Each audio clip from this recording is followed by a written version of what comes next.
Nancy Pelosi just made the fatal mistake of calling Kash Patel a conspiracy theorist with a badge to the face of the man who found thousands of her classified documents buried in FBI burn bags.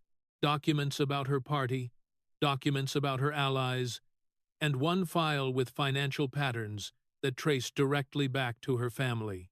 While she was lecturing him about being the most unqualified FBI director in American history, she forgot exactly who she was talking to. Kash Patel started as a public defender in Miami, representing people the system had thrown away, not white-collar clients at silk-stocking firms, but drug addicts pulled from overtown street corners, undocumented workers arrested in factory raids, teenagers tried as adults because the system needed a body to close a case. He took those cases because nobody else would, and he won enough of them that the Department of Justice noticed. He became a federal terrorism prosecutor under the Obama administration, not Trump. Obama putting al-Qaeda and ISIS operatives behind bars in cases spanning 3 continents and 7 intelligence agencies. Cases where the classified briefings alone took weeks. Cases where the wrong legal motion could compromise sources embedded in active terrorist networks. He didn't just prosecute terrorism. He prosecuted the kind of terrorism that required coordination between CIA, NSA, and foreign intelligence services. The kind where one mistake didn't mean a lost verdict, but a dead source in Raqqa or Kandahar. He wrote the Nunes memo that exposed the biggest surveillance abuse scandal in FBI history. A memo the media called a conspiracy theory until Inspector General Horowitz confirmed every material finding, 17 errors in the FISA applications. An FBI lawyer who altered evidence and pleaded guilty, an investigation the Durham report concluded should never have been opened. Every claim in that memo, every single claim the Washington Post called misleading, every assertion CNN called cherry-picked, every finding Pelosi herself called a shameful abuse of process, was confirmed by the government's own investigators. He was spied on by the FBI while investigating the FBI. They used grand jury subpoenas to secretly obtain his personal email and phone records, the most invasive surveillance tool available to federal prosecutors deployed against a congressional staffer whose crime was finding evidence the Bureau wanted buried. They monitored his communications. They tracked his contacts. And when the Inspector General reviewed the surveillance, the justification was thinner than a FISA application on Carter Page. And he survived. He survived the surveillance. He survived the media campaign. He survived being called a conspiracy theorist by every major newspaper in the country. And now he sits behind the desk at FBI headquarters, the same building where he found those burn bags, in a room that wasn't supposed to exist. She called him unqualified. He called for the file. The setup Patel sat at the witness table below Pelosi's elevated position on the committee dais. Dark suit, no tie. His signature. The small rebellion of a man who runs the FBI but refuses to dress like every director before him. He sat the way investigators sit, leaned forward, elbows on table, eyes locked on the subject. The posture of someone who has conducted hundreds of interrogations and knows the interrogation begins the moment you sit down. When Pelosi finished her attack, Patel didn't pause, didn't sip water. He reached under the table, pulled out a thick manila folder plain, unadorned, FBI evidence tag on the tab, and set it on the table. The sound, the flat, heavy thud of paper hitting wood, was the loudest thing in the room. Pelosi's hand, reaching for her water glass, stopped mid-motion. Congresswoman, thank you for that introduction. You called me a conspiracy theorist. 8 years ago, when I wrote the Nunes memo, everyone called me that. The media, your caucus, the FBI itself. The agency I now run spied on me for doing it. The Inspector General found 17 errors in the FISA applications I flagged. The Durham report confirmed the investigation should never have been opened. The FBI lawyer who falsified evidence pleaded guilty. Every conspiracy I theorized turned out to be a fact somebody was hiding. He tapped the folder. Now, I run the FBI. And I've been finding a lot of things people hid. He looked at Pelosi. Shall we begin?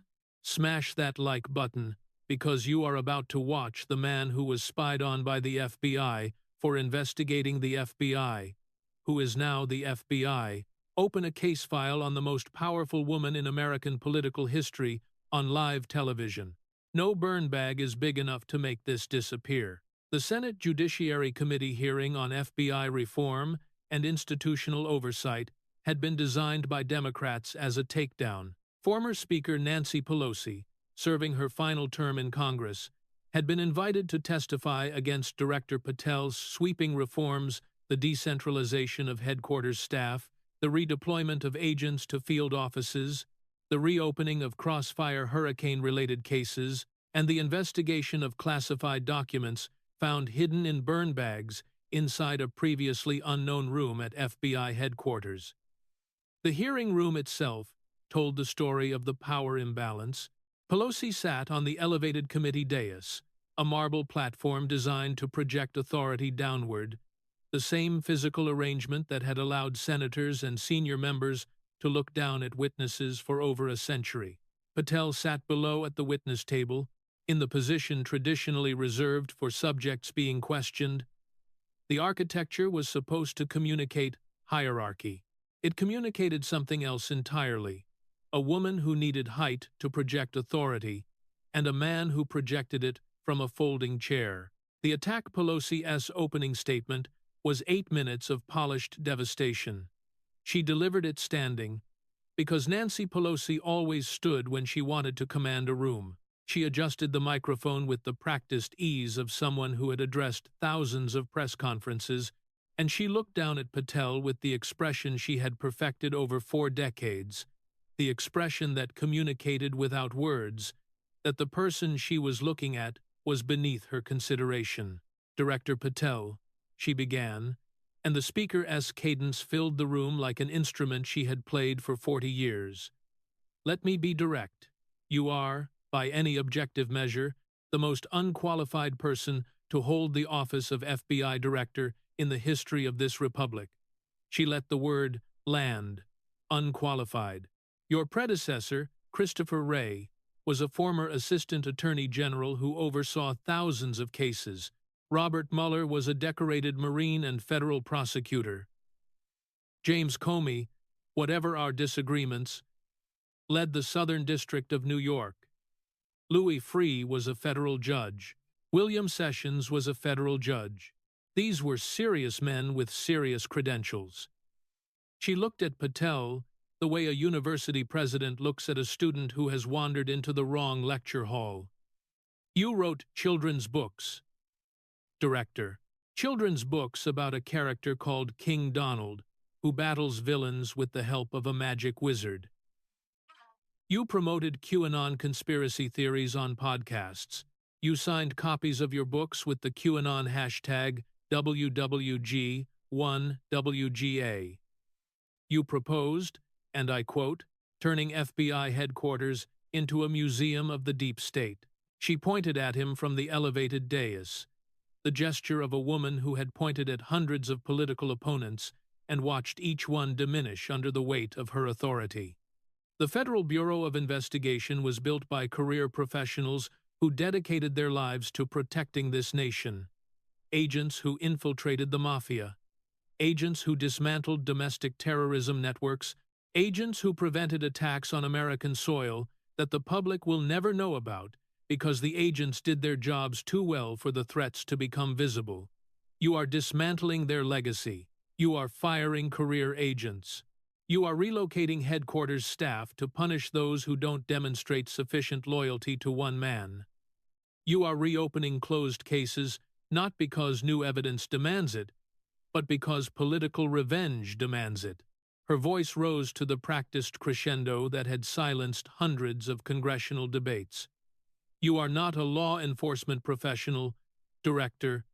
You are a political content creator with a badge, a conspiracy theorist who got lucky, a children's book author who somehow ended up running the most powerful law enforcement agency in the world, and history. History will remember you as the man who turned the Federal Bureau of Investigation into a weapon of personal revenge. And it will remember me as the woman who stood in this room and warned America before it was too late. She sat down with the force of a gavel strike.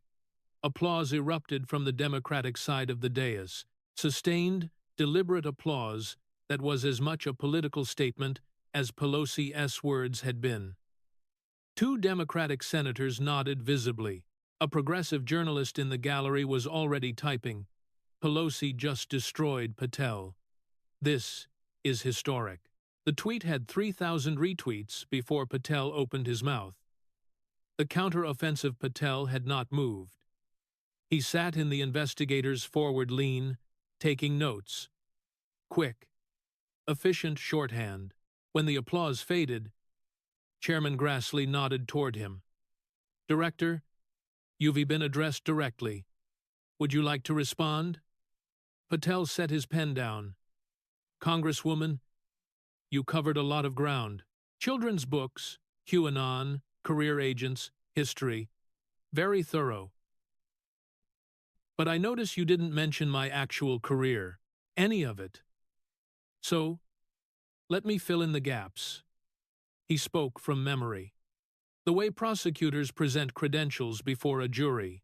Not reading, not glancing at notes, but delivering facts in sequence, because the facts belonged to him, and he had lived every one. I began as a public defender in Miami-Dade County. I represented people the system forgot. Drug addicts, undocumented immigrants, people who couldn't afford lawyers. I tried cases from drug trafficking to murder. That's where I learned what justice looks like from the bottom, not the Speaker's chair. I became a federal prosecutor at the Department of Justice. Hired under the Obama administration, Congresswoman, not Trump. Obama. I prosecuted Al-Qaeda and ISIS operatives in cases involving multiple theaters of conflict. I coordinated with 7 intelligence agencies across 3 continents. I handled classified material at the highest levels, material so sensitive that the courtroom had to be cleared and the transcripts sealed. That's not a children's book. That's a federal case file with a body count. I served as chief investigator for the House Intelligence Committee, where I uncovered the biggest surveillance abuse scandal in FBI history. The FBI spied on me for doing it, used grand jury subpoenas to pull my personal email and phone records without my knowledge, and I was proven right by the Inspector General, by Durham, and by the criminal conviction of the FBI lawyer who falsified evidence. I served as senior director for counterterrorism on the National Security Council. I coordinated the response to active terrorist threats against the United States. I served as Chief of Staff to the Acting Secretary of Defense during one of the most volatile transitions in modern military history.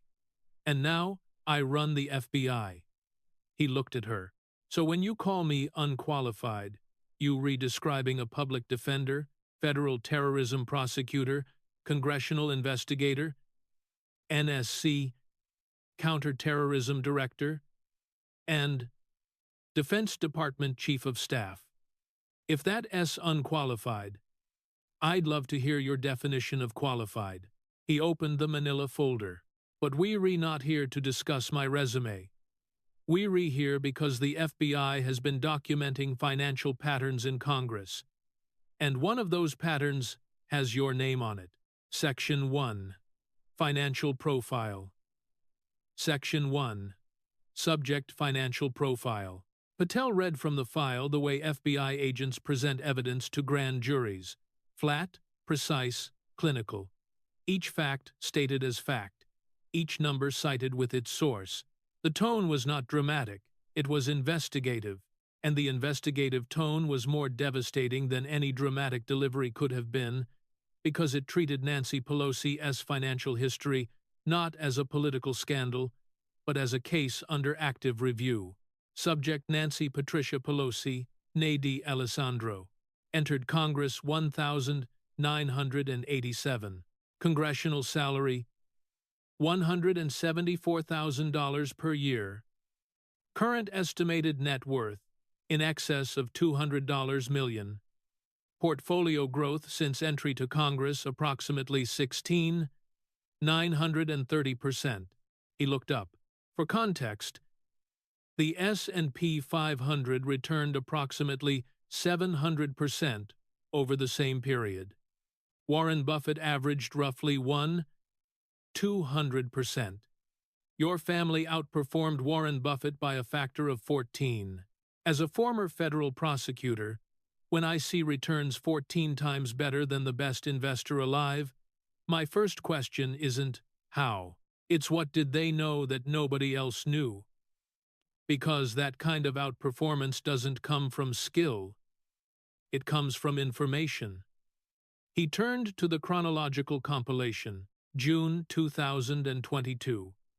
Your husband, Paul, exercises options on 20,000 shares of NVIDIA. At this time, you, as Speaker, are personally shepherding the CHIPS and Science Act, a $52 billion semiconductor subsidy package, through Congress. July 2022, media scrutiny grows. Paul sells the shares at a $341,000 loss. The FBI characterizes this not as compliance, but as evidence awareness. The subject recognized the pattern had been detected. July 2024, Paul sells over $500,000 in Visa stock. Weeks later, DOJ files a major antitrust lawsuit against Visa. Your family avoided hundreds of thousands in losses through a sale timed before a non-public federal enforcement action. November 2023, Paul purchases NVIDIA call options. Within 6 months, approximately $4 million in profit. During this period, Uri actively engaged in AI legislation affecting NVIDIA's market position. He set the page down. 12 documented instances of trades correlating with legislative or regulatory activity across a 4-year sample. In the FBI, 1 coincidence is an anomaly, 2 is a pattern, 12 is a case. Senator Hawley named a bill after you. The Pelosi Act, banning congressional stock trading. They didn't call it the Corruption Act. They named it after you because your name is now synonymous with the practice. Retail investors created apps to copy your trades. The Pelosi Tracker, the NANC ETF. Regular Americans figured out that the most reliable investment strategy in the country is doing whatever your husband does. Patel set his pen down and leaned back. When I was a public defender in Miami, my clients were drug dealers and addicts, people at the bottom. When they got caught gaming the system, petty fraud, check kiting, they went to prison. You've been operating a $200 million operation on a $174,000 salary for 40 years, and your punishment has been a bill named after you. In my experience as a prosecutor, the only difference between your operation and the ones I put behind bars is the zip code and the number of zeros.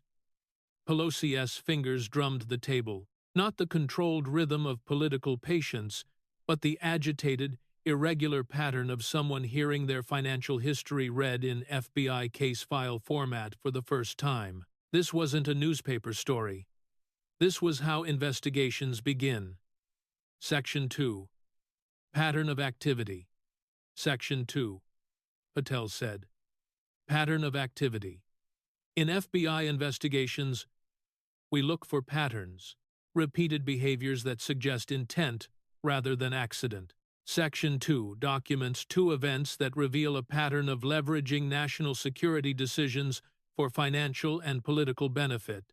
Event 1, the 6th of January 2021. He looked up from the file. Congresswoman, I was Chief of Staff to the Acting Secretary of Defense on January 6th. I was in the room at the Pentagon where military support decisions were made. Not in the next room. Not on a conference call. In the room. I sat across the table from Acting Secretary Miller when the calls came in. I was the one writing the timeline as it happened. Who called whom? What was requested?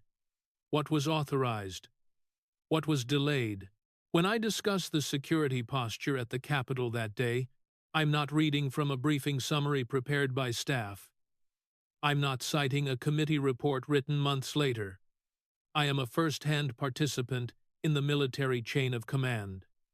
I watched the clock, I took the notes, and I know, because I was there, exactly how long it took for authorization to move through the chain, and exactly where the delays occurred. This was the detail that separated Patel from every other person who had ever discussed January 6th with Pelosi.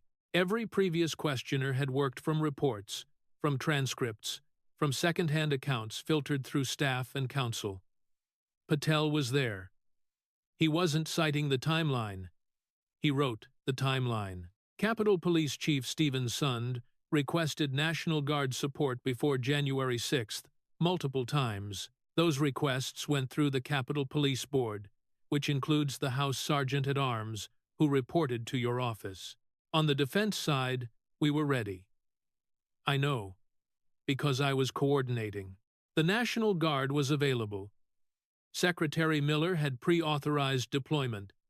The authorization required approval through the Capitol Police Board chain. That approval did not come. I want to be precise about what I'm saying and what I'm not saying. I'm not alleging you planned what happened. The FBI deals in evidence, not speculation. What the evidence shows is that security requests were available. Authorization was prepositioned on the defense side.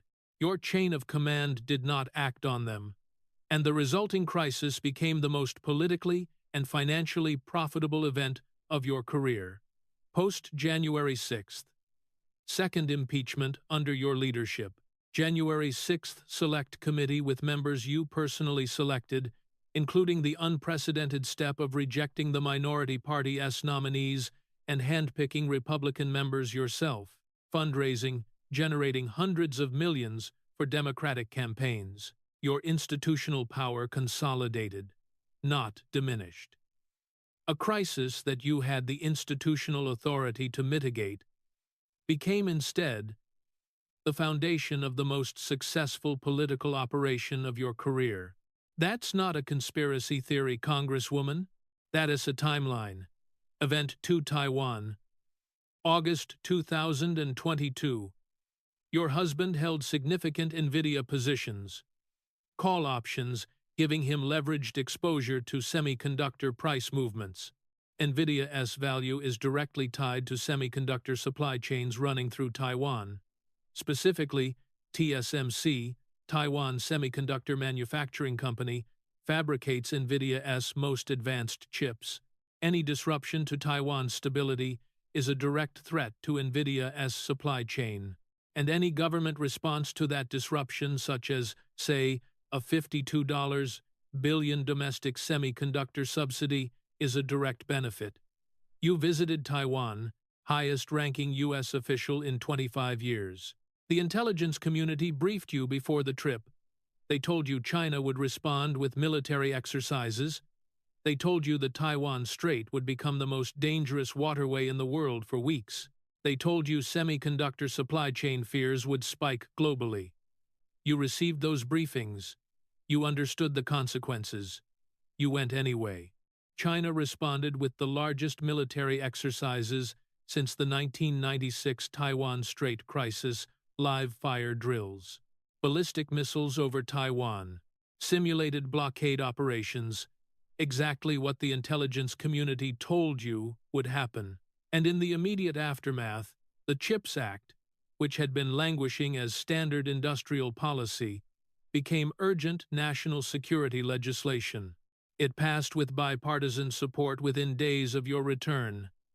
$52 billion in semiconductor subsidies.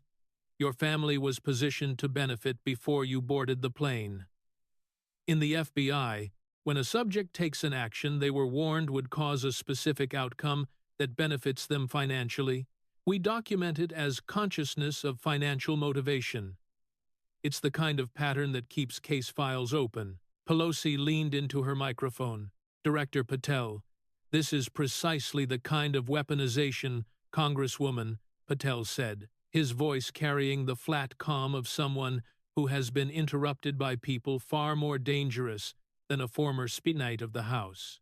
When the FBI used grand jury subpoenas to secretly access my personal communications while I was investigating them, nobody let me interrupt. Nobody let me call the investigation weaponization and walk away. I was investigated. I cooperated. I was vindicated. That's how the process works. I'd appreciate the same standard. The silence that followed was the silence of a trap springing shut. If Pelosi argued that investigating her was weaponization, she'd simultaneously be defending the FBI's investigation of Patel as legitimate, something she'd spent years doing. She couldn't have it both ways, and she saw it. The realization crossed her face, the way realizations cross the faces of people who have spent 40 years being the smartest person in the room and have just encountered a problem they can talk their way out of. She sat back. Section 3, Network Analysis. Section 3, Associated Persons and Network Analysis. The FBI doesn't investigate individuals in isolation. We investigate networks. And your network, Congresswoman, is one of the most sophisticated I've encountered. And I've investigated terrorist financing operations. July 2024. You orchestrated the removal of a sitting president from the presidential race. Not a junior senator. Not a committee chairman. The sitting president of the United States. A man you'd publicly supported, campaigned with, and vouched for to the American people for 3.5 years. Multiple sources confirm your central role. And on 5 NBC, an anonymous lawmaker told NBC you were at least 50% responsible. Former First Lady Jill Biden, your friend of 50 years, said publicly, "We were friends for 50 years." It was disappointing. That word, disappointing, from a woman known for her measured language, carries the weight of a betrayal that took 50 years to arrive. You made the calls. You worked the members. You applied the pressure that only someone with your fundraising leverage could apply. Because when the woman who controls $137 million in campaign contributions tells you the president needs to step aside, that isn't advice. It's arithmetic. After Harris lost, you told the New York Times that Biden should have gotten out sooner. Not that the removal was wrong. Not that you regretted the action. Your regret wasn't removing him. It was not moving faster. The regret of an operator who missed optimal timing, not a friend who lost a relationship. The FBI analyzes motive. The stated motive was Biden's fitness. Internal timeline analysis suggests a different primary motivation: down ballot seats, not the presidency, the House seats. The seats that determine committee assignments, legislative calendars, and subpoena power.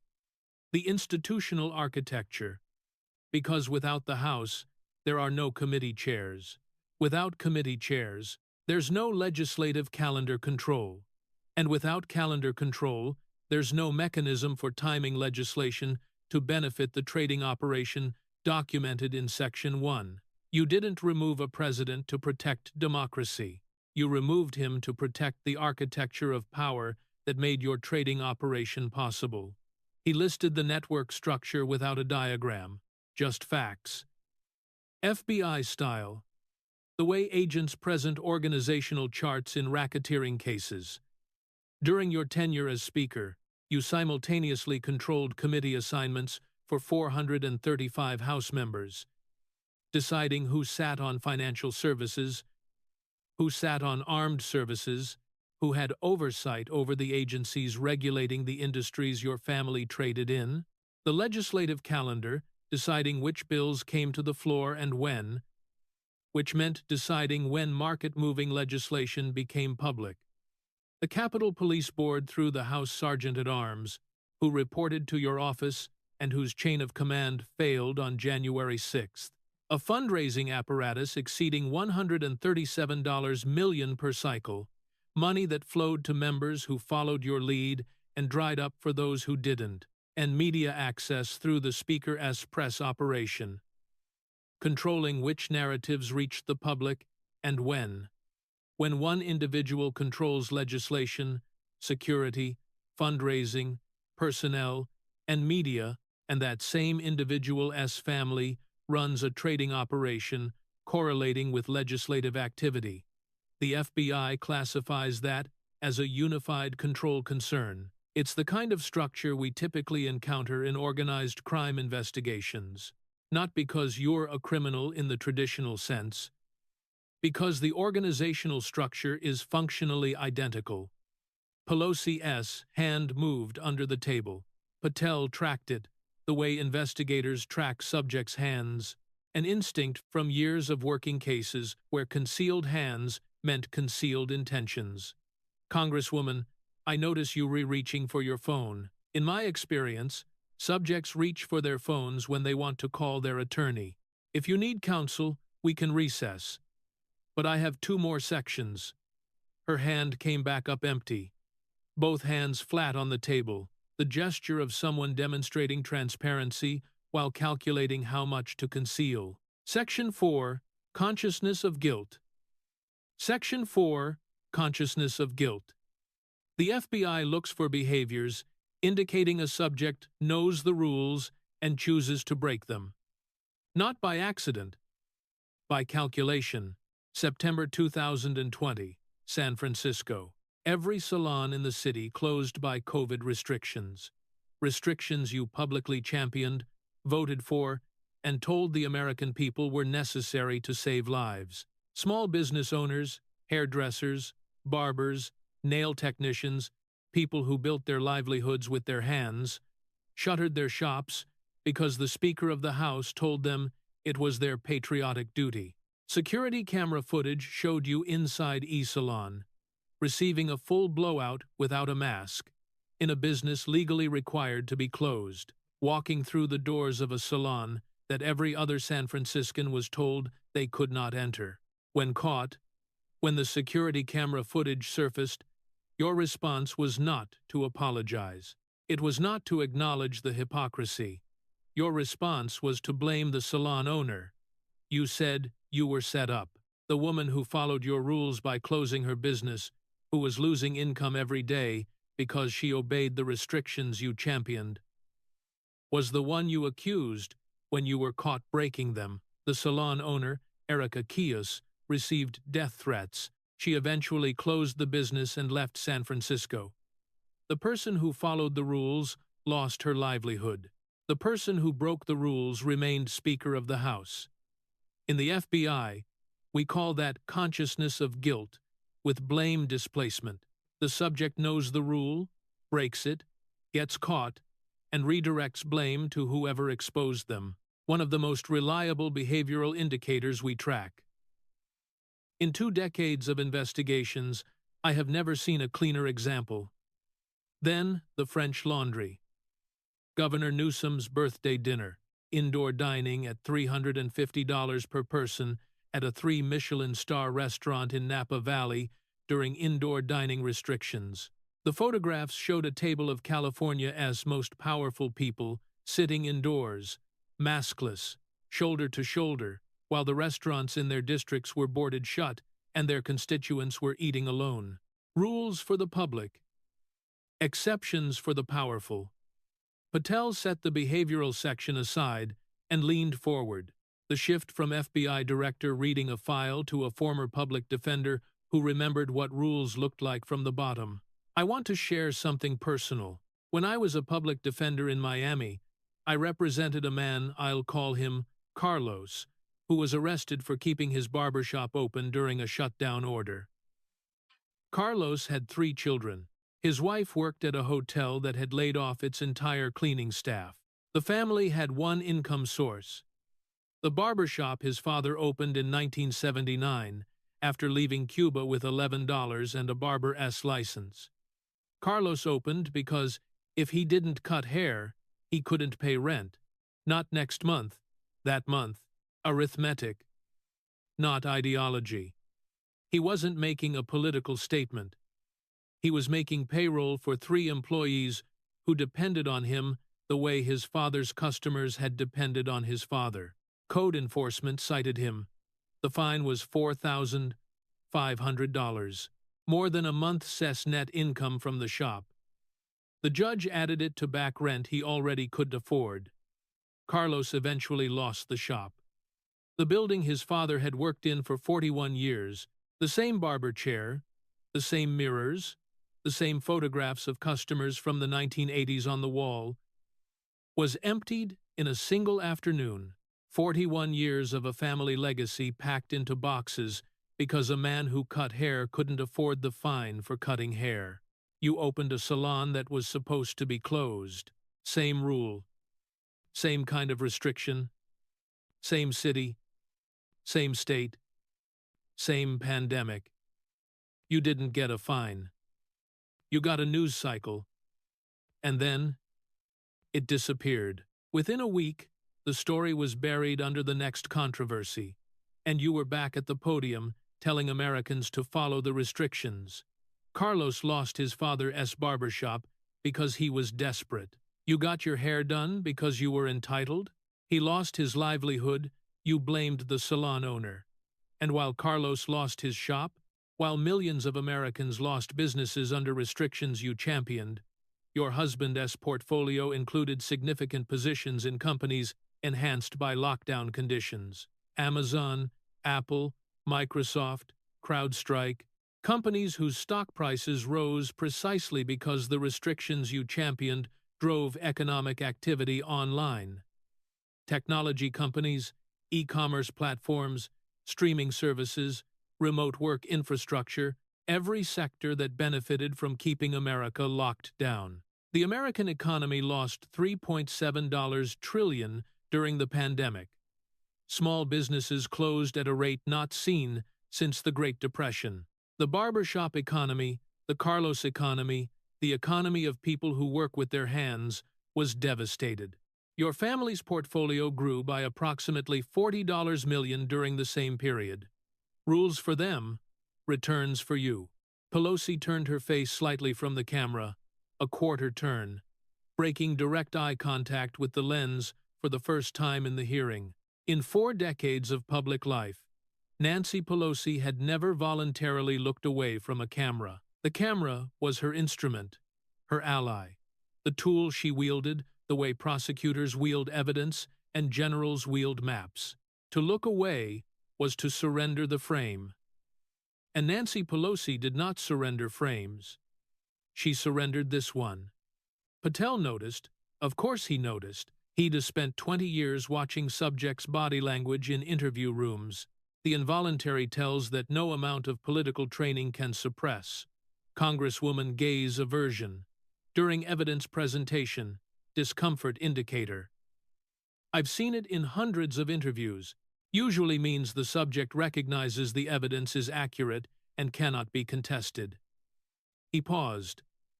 It also means we getting close. Section 5. Conclusion. Section 5. Conclusion. Patel stood for the first time. The shift from investigator presenting to prosecutor closing. The physical change altered the geometry of the room. Seated, he'd been below Pelosi, looking up at the dais. Standing, he was at eye level. The architectural advantage the committee room was designed to provide the elevation of the questioner over the questioned was neutralized by a man who simply stood up. He closed the manila folder, held it in one hand. Congresswoman Nancy Pelosi. 40 years in Congress. A family portfolio that grew 930% on a congressional salary. 12 correlated trades across a 4-year sample. Security decisions on January 6th, followed by the most profitable period of your career. A Taiwan visit triggering a semiconductor crisis while your family held semiconductor positions. The removal of a sitting president to preserve institutional power. COVID restrictions you championed, violated, and profited from.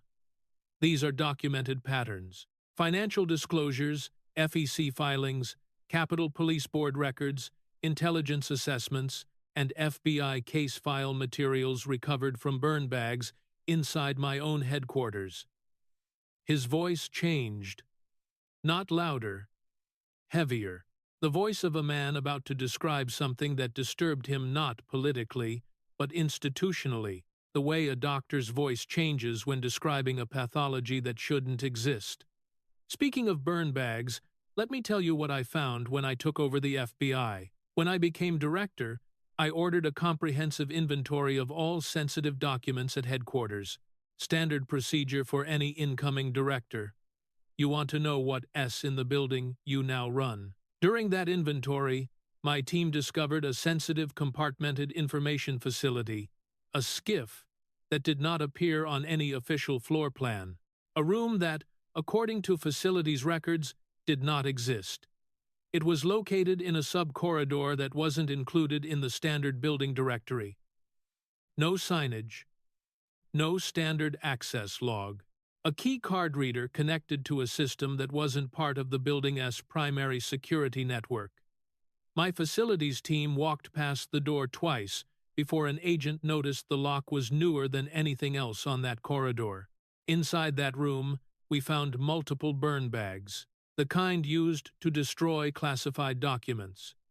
Heavy-duty bags, sealed with tamper-evident tape, labeled with dates spanning from 2017 to 2022. Burn bags are supposed to be incinerated on a regular schedule, sealed, transported to the destruction facility, and reduced to ash. That is the protocol. These bags hadn't been incinerated. They'd been hidden. Someone had collected them, labeled them, transported them to a room that didn't officially exist, and left them there. As if someone wanted the option of destroying them, but hadn't gotten around to it, or as if someone wanted to keep them as insurance. Inside were thousands of documents, materials related to Crossfire Hurricane, the origins of the Russia investigation. Documents from the classified annex to the Durham report that were never provided to Durham's team. Internal communications between senior FBI officials during the 2016 to 2017 period, and relevant to today's discussion financial referral documents that senior bureau officials had received and never acted on. I found them, and I've been reading them. Some of what I've found relates to the broader patterns documented in this file. I can't share specifics. Classified under active review by career prosecutors who have no idea what my politics are and don't care. But the American people should know the documents exist. They were deliberately hidden, and the people who hid them did so because what's inside is devastating to the narrative maintained for 8 years. He held up the folder. Congresswoman, I want to be clear about what's happening and what's not. I'm not announcing charges. The FBI investigates. We document, we build cases, when the evidence is complete. Not when politics demands it, not when the news cycle demands it, not when the rallies demand it. We act. What I am telling you is that this file is not closing. It's not being shelved. It's not being buried in a burn bag in a room that doesn't appear on any floor plan. It's open. It stays open until every question is answered and every dollar is accounted for. He set the folder on the table. You spent 40 years making files disappear, Congresswoman. I spent 8 years finding them. And now I run the building where the files are kept. He looked at her. No smile, no triumph. The steady focus of an investigator who has opened a case and intends to close it on his terms. Sleep well Pelosi opened her mouth. The beginning of a word formed. The first syllable of what would have been a response. What would have been the counterattack that Nancy Pelosi had delivered 1,000 times before? The verbal strike that had ended careers, silenced opponents, and reminded everyone in the room who held the power. But her voice caught. Not dramatically, not the theatrical crack of a movie courtroom scene. A tremor, a vibration so faint that viewers watching on standard television speakers might have missed it. But the committee room microphones were broadcast. And broadcast-grade microphones are unforgiving instruments. They caught the tremor, they amplified it, and 40 million Americans heard the voice of the most powerful woman in congressional history waver for the first time in 4 decades of public life. She closed her mouth, said nothing. The silence was louder than any rebuttal. It was the silence of a woman who had calculated, in the fraction of a second between opening her mouth and producing sound, that any word she spoke would become the next clip, the next headline, the next evidence that Kash Patel had broken something that 40 years of political combat had never broken. Sleep well, Congresswoman. He turned, walked out, unhurried. The walk of a man who knows the evidence is on the table and the cameras are recording, and there is nothing left to say that the folder hasn't already said. The folder stayed on the table. The last image, Pelosi on the elevated dais, looking down at a manila folder she couldn't reach and couldn't close. The FBI evidence tag visible on the tab. The cameras held on it for 8 seconds. 8 seconds of a folder alone in a room that felt very cold. 8 seconds that became the most replayed footage of the political year. The Aftermath 2 clips went viral simultaneously. The first was the folder 7 seconds of Patel pulling the manila folder from under the table, the thud of paper on wood. Pelosi's hand freezing mid-reach. No words. No words needed. The sound of evidence arriving, followed by the freeze of someone who hadn't expected it. Shared 120 million times in 48 hours. The second was, "Sleep well." Patel's final words. The voice tremor from Pelosi's uncompleted response, his unhurried exit, and 8 seconds of the folder sitting alone on the witness table. "Sleep well." Congresswoman entered the political lexicon as shorthand for a specific kind of threat. Not loud partisan warfare, but the quiet, methodical pressure of an investigation that will not stop. The phrase appeared on T-shirts within 24 hours, coffee mugs, bumper stickers. A country music artist sampled it into a track that hit number 4 on iTunes within a week. It was chanted at the next 3 Trump rallies. Not shouted, murmured, which was somehow more unsettling than any chant in rally history. Tens of thousands of people murmuring, "Sleep well," in unison. The sound of collective patience, not collective rage. It was quoted by senators, cited by legal analysts, and debated by constitutional scholars who disagreed about whether an FBI director should make such statements, but agreed unanimously that the statement had been devastating. The financial analysis, 930%, 12 correlated trades. The visa timing re-entered the news cycle with unprecedented force. The difference was format. Previous coverage had framed it as political controversy. Talking heads debating ethics, opinion segments arguing about optics. Patel framed it as an FBI case file. The shift from political to criminal framing changed how the public processed the information. It was no longer a debate about ethics. It was a question about prosecution. And questions about prosecution have answers. Eventually, the Pelosi Act passed the Senate 81-19 within 2 weeks. The House followed within a month. The law Nancy Pelosi had resisted for years. The law she had called unnecessary. The law she had said addressed a non-issue. The law she had used every procedural tool at her disposal to prevent from reaching the floor became statute bearing her name. The final irony, her name would be remembered not for the legislation she passed, but for the corruption she inspired a law to prevent. DOJ and SEC opened parallel investigations within 10 days. The GAO audit Senator Rick Scott had requested was accelerated and expanded.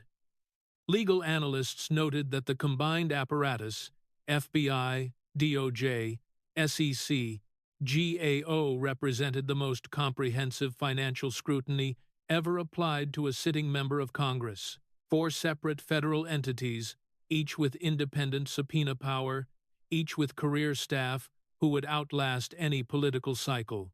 Pelosi announced immediate retirement 3 weeks later. 11 p.m. on a Friday. The burial slot. The time reserved for news you hope nobody reads. Written statement.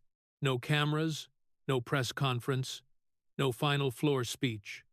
4 paragraphs, 212 words from a woman who had given speeches lasting hours, who had held press conferences that ran 45 minutes, who had built a career on the belief that the camera was always her ally. 212 words and silence. The family began divesting individual stocks within days, transitioning to index funds and blind trusts. The exact arrangement Pelosi had spent years arguing was unnecessary. Court filings revealed they had retained white-collar defense counsel from Williams and Connolly, the firm that represented Richard Nixon during Watergate. The symbolism was not lost on legal observers. For Patel, the hearing cemented a transformation. The man dismissed as a conspiracy theorist had presented evidence without hyperbole, stated conclusions without speculation, and announced investigative intentions without promising outcomes he couldn't guarantee. Sleep well was not a boast. It was a commitment, and commitments, unlike boasts, have follow-through in Washington. The real impact special agent Rebecca Torres sat at her desk at the FBI's Washington field office and watched the replay during her lunch break. 14 years with the Bureau. She joined 2 weeks after her 24th birthday because she believed in the mission, the real mission, the one carved into the lobby wall, about fidelity, bravery, and integrity. Not the mission that leadership had turned it into. The political mission, the career protection mission, the mission that prioritized avoiding congressional anger over pursuing congressional corruption. She'd watched the FBI's reputation collapse during Crossfire Hurricane, not from the outside like the public, but from the inside, where the collapse felt personal. Watched directors promise reform and deliver bureaucracy. Watched good agents transfer to field offices in Omaha and Salt Lake City because the alternative was staying in headquarters and pretending the institution hadn't been compromised. Watched the best investigators she knew, agents who debuilt RICO cases and dismantled drug networks and prevented terrorist attacks, leave the Bureau entirely because they couldn't stomach what leadership had become. When Patel described finding burn bags in the secret room, Torres set her coffee down. She'd heard the rumors. Every agent in Washington had. Whispered conversations in the break room, oblique references during after-work drinks, the kind of institutional knowledge that lives in hallways and parking garages rather than memos and emails. Files that disappeared. Investigations shut down without explanation. A room that wasn't on any map, but that certain senior officials seemed to know about. He found them, she said to her partner across the desk, a 10-year veteran named David Chen, who had spent 3 years on the public corruption squad before requesting a transfer because the cases kept getting killed at the supervisory level. He actually found them. Her partner looked at her. Think he'll follow through? Torres watched the screen. Patel walking out. The folder alone on the table. The 8 seconds of silence that felt like a held breath. That man was spied on by his own future agency for investigating them. They pulled his emails. They tracked his phone. They tried to bury him with the same tools they use on terrorist suspects. He survived. He came back. He took over the building. And he found documents people tried to burn. She picked up her coffee. Yeah, he'll follow through. She went back to her case files. Real case files. The kind that put real criminals in real prisons. The kind the FBI was supposed to have been working on all along before leadership turned the Bureau into a political instrument. And the mission statement on the lobby wall became decoration rather than directive. But she kept one eye on the internal bulletin board because if the director was opening files on congressional corruption, real files, not the performative investigations that got announced at press conferences and quietly shelved. 6 months later, there would be staffing requests, task force assignments, the kind of cases that career agents dreamed about and senior leadership had spent a decade making sure never happened. Rebecca Torres intended to be first in line. She'd waited 14 years for the FBI to remember what it was supposed to be. A manila folder on a witness table suggested the wait might be over. In Little Havana, Miami, where Patel started his career, where he'd walked the same courthouse hallways that smelled like floor wax and burnt coffee, a barber named Alejandro Vega watched the hearing on a small television mounted above the mirrors. The television was old, a 4-inch flat screen his daughter had given him for Christmas 3 years ago, replacing the tube TV his father had installed in 1991. Alejandro was 58. His father, Ernesto, opened the shop in 1979, after leaving Cuba with a barber-s license, a change of clothes, and the conviction that in America, a man who worked with his hands could build something permanent. In 2020, Alejandro was fined $4,500 for keeping the shop open during COVID restrictions. He had 3 employees who depended on the income, 2 barbers, and a woman named Lucia, who swept floors and washed towels and had worked for the Vega family since Ernesto was alive. He opened because the alternative was losing everything his father built, not a business decision, a family decision. The kind of arithmetic that doesn't appear in economic models but determines the fate of every small business in America. It took 7 months to pay the fine. 7 months of double shifts, of cutting hair from 7 a.m. to 9:00 p.m., of Alejandro's wife Maria picking up cleaning jobs at a hotel in South Beach to cover the gap. 7 months during which the shop his father built nearly became a memory. When Patel told the story of the Miami barber opened because he couldn't pay rent, lost everything, while the powerful broke the same rules without consequence, Alejandro set his scissors down mid-haircut. "That's me," he told his customer, an older Cuban man named Rafael, who'd been coming to the shop since Ernesto was alive, who'd sat in the same chair for 30 years, who remembered when the photographs on the wall were new. Not exactly, but close enough. The details are different. The arithmetic is the same. When Patel compared the barber's fine to Pelosi's salon visit, same rule, same violation, different consequences, different Americas. Alejandro nodded. She got her hair done, I got a fine. Same restriction, same pandemic, same state telling people what they could and couldn't do. She walked in and walked out. And the worst thing that happened to her was a news cycle. I walked in and walked out.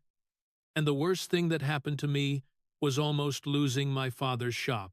His customer, Rafael, looked at the television, where Pelosi sat on the elevated dais, staring at the folder on the empty table below her. "Mijo," Rafael said. The word carried the weight of a generation that had left everything behind and built everything again. In Cuba, the powerful didn't follow the rules either. That's why we left. He paused, looked at the photographs on the wall. Ernesto cutting hair in 1980. The shop's grand opening. 3 generations of customers who had trusted the Vega family with the simple act of a haircut. Maybe here, somebody finally asks them why. Alejandro picked up his scissors. Went back to the haircut. The shop his father built was still standing, weathered, fined, nearly broken, but standing. The television was still playing, and somewhere in Washington, a manila folder with an FBI evidence tag was sitting on a table under lights that would not turn off. The verdict: if you made it this far, you've witnessed something unprecedented. The man who was spied on by the FBI for investigating the FBI, who survived, who came back, who took over the building, and who found what they tried to hide, opened a case file on the most powerful woman in Congress on live television and told her to sleep well. Smash that like button if you've been waiting 8 years for somebody to open that file. Subscribe for more moments where the investigators who were called conspiracy theorists turn out to be the ones holding the evidence. Share this with every American who was fined for breaking rules that the rulemakers broke for free. Comment below what hit hardest: the folder thud, the 930%, the burn bags, the Miami barber, or sleep well. Congresswoman, let us know. Turn on notifications because the file is still open. The DOJ investigation is active, the SEC is reviewing, the GAO is expanding, and the man behind the desk at FBI headquarters doesn't close files until the case is done. God bless our public defenders who fight for people the system forgets. God bless our federal agents who do the real work. God bless every barber and shopkeeper who followed the rules while the powerful followed nothing. She called him a conspiracy theorist. Every conspiracy was a fact. She called him unqualified.